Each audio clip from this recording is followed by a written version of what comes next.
여러분 안녕하세요. 전산응용 건축제도 기능사 실기 강의를 시작하겠습니다.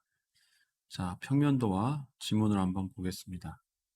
자, 평면도를 보면 가로의 폭은 긴 폭이 12,800이고 세로의 경우 9,200입니다. 자, 그리고 가로의 치수에서 짧은 부분은 11,800, 그리고 세로에서 짧은 부분은 8,600입니다. 자, 이 도면에서는 절단선이 거실에서 이렇게 현관을 지나서 서쪽에서 동쪽을 바라다 보는 단면도를 작업하게 됩니다. 특이사항이 있다면 첫 번째, 현관의 방향이 북쪽에 있다는 거. 두 번째, 이 지문에도 나와 있는데 처마 나옴이 600과 1500 두 개가 제시되어 있습니다. 즉, 평면도를 보면 처마 나옴에 있어서 오른쪽, 즉 동쪽에 처마 나옴이 중심선으로부터 1500, 그리고 북쪽에 처마 나옴, 즉 위쪽에 지붕의 길이가 1500으로 되어 있습니다. 그래서 우리가 단면도를 작업할 때 따로 캔틸레버를 작업하지 않고 지붕의 길이를 길게 그려주면 됩니다. 즉 지붕의 길이가 길기 때문에 캔틸레버, 즉 캐노피가 필요 없다는 뜻이 됩니다. 자, 그리고 지문의 요구사항을 한번 보면 단면 상세도와 남측 인면도 기본적인 내용이고 나머지 기타 수치들도 동일한 형태입니다. 자, 그래서 단열재 두께 지붕, 물매는 10분의 4, 처마 나옴은 두 가지 종류, 안자 높이 2400, 그 다음에 지붕의 길이에 의해서 캐노피, 즉 캔틸레버는 작업하지 않습니다. 자, 그래서 이 기준에 의해서 작업된 모범 답안을 먼저 한번 보도록 하겠습니다. 자, 먼저 보고 있는 건 단면 상세도입니다.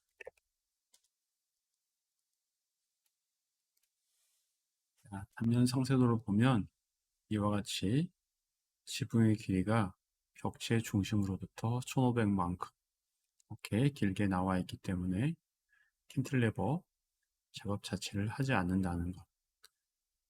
또 하나의 특이사항은 굴뚝이 이렇게 있습니다.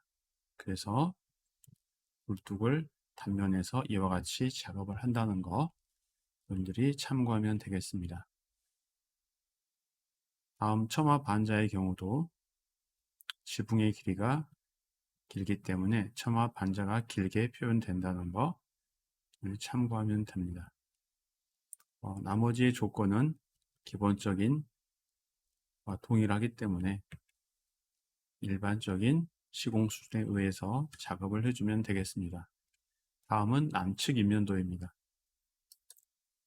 자, 남측 인면도의 경우 왼쪽과 오른쪽 처마 나옴의 길이가 다른 걸 알 수 있습니다.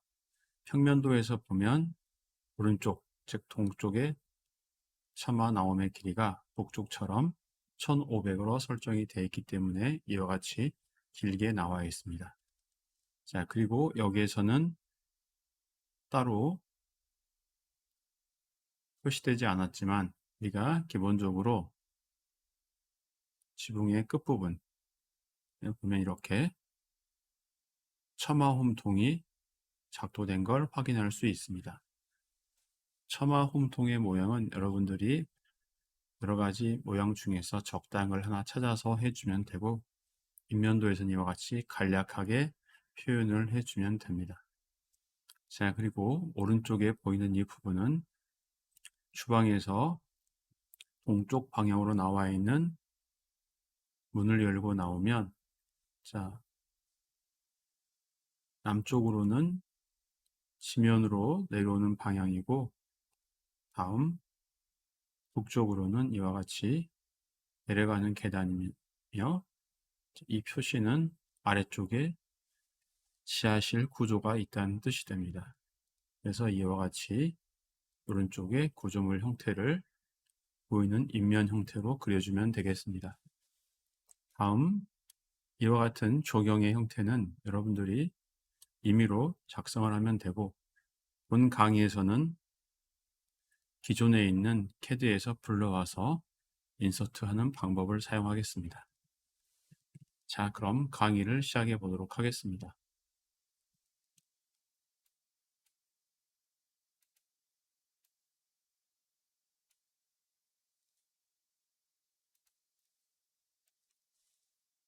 자, 맨 처음에 단면 상세도에서 먼저 할 부분은 중심선 작업입니다.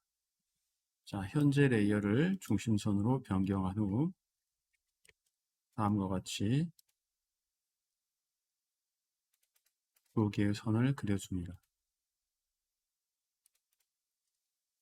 이 중심선은 평면도를 기준으로 봤을 때 외벽, 즉 잘리는 외벽의 중심선을 수직선으로 표현을 한 거고, 다음 여기에 있는 이 중심선은 바로 집안의 높이를 나타내는 중심선입니다.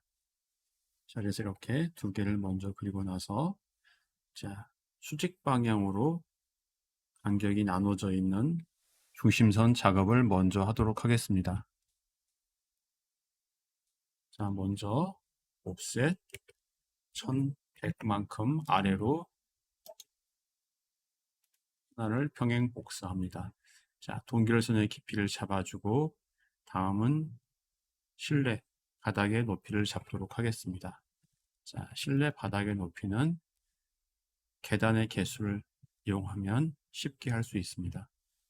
자, 현관의 높이가 지면에서 하나의 계단, 두 번째 단임으로, 자, 우리가 일반적인 시공 수준에서 계단의 높이는 150에서 200 정도 높이를 갖습니다. 자, 여기서는 150으로 설정을 해서 지면에서부터 150, 300, 그리고 현관으로 올라와서 거실 올라갈 때 한 번 더 계단을 올라간다고 생각하면 되니까 거실의 높이를 450으로 잡아주면 됩니다. 자, 그래서 옵셋 450만큼 평행 복사해서 거실의 높이를 잡아줍니다. 다음 반자 높이, 자, 이 부분과 이 부분에 이렇게 두 번 되어 있습니다. 실링 하이트라고 해서 반자 높이 약자를 한 번 더 이렇게 강조하기 위해서 표기를 했습니다. 지문에 보면 반자 높이는 2400이라고 이미 지정되어 있기 때문에 옵셋 2400만큼 평행 복사를 합니다. 다음, 테두리 보의 높이입니다. 현재 보이는 이 테두리 보 높이는 나중에 실제 작업된 높이에 맞춰서 변형을 한 거고, 우리가 일반적으로 테두리 보의 높이는 벽 두께의 1.5배 이상이라고 표준 시방서에 정확히 표기되어 있습니다. 그러므로 먼저 일단 기본적인 테두리 보 높이인 650으로 설정을 하도록 하겠습니다. 그래서 옵셋 650 이렇게 평행 복사를 합니다. 자, 다시 한번 이야기를 하는데 이 테두리 보의 높이는 작업을 하면서 변형이 되면 나중에 수정을 해주면 됩니다. 자, 다음 이제 수평방의 중심선 하나를 제외한 나머지는 다 작업이 됐고, 이거는 도면 작업이 끝난 후에 마룻대 위치에 맞춰서 이 선을 이렇게 복사를 해주면 됩니다. 자, 다음은 수직 방향의 중심선입니다. 현재 그리는 선은 도면상, 즉 모범 답안에서는 이 위치에 있는 거고, 자, 평면도를 보면 우리가 이와 같이 한번 돌려서 한번 보도록 하겠습니다. 자, 이렇게 돌리는 이유는 작업하는 방향과 일치하게 시켜주면 치수를 볼 때 조금 더 편리하기 때문에 그렇습니다. 자, 먼저 중심선에서부터, 즉 벽체의 중심선으로부터 마룻대까지. 자, 여기 보면 지붕 마루 위치라고 되어 있는 부분이 마룻대이고, 마룻대를 지나는 중심선의 거리가 4100으로 되어 있습니다. 그래서 옵셋 4100만큼 이와 같이 평행 복사를 해 줍니다. 자, 그리고 나서 자, 이 부분에 보면 1200이라고 되어 있는 곳은 자, 현관의 중문 부분에 있어서 이 부분을 우리가 벽체로 생각을 하고 벽체의 중심선까지의 거리입니다. 자, 이 부분은 도면을 작업하면서 즉 이 부분에 단면과 인면 작업하면서 추후에 측정해서 입력을 선을 그려도 되고 지금 그려도 됩니다. 자, 그러면 여기서부터 즉 중심선에서부터 현관, 턱까지의 거리가 측정을 해보면 1100이므로 저기에 내벽이 만들어집니다. 즉 내벽의 경우 두께가 1.0B 쌓기이므로 이 벽체의 두께는 200을 우리가 설정을 하고 1100에다가 100을 더한 1200을 벽체의 중심선으로 설정을 해줍니다. 그래서 여기서 옵셋 1200 이렇게 평행 복사를 해주면 됩니다. 자, 그리고 하단선의 위치는 따로 나와 있지 않습니다. 이거는 여러분들이 임의로 적당히 잡아주면 됩니다. 자, 여기서는 1000으로 설정을 하겠습니다.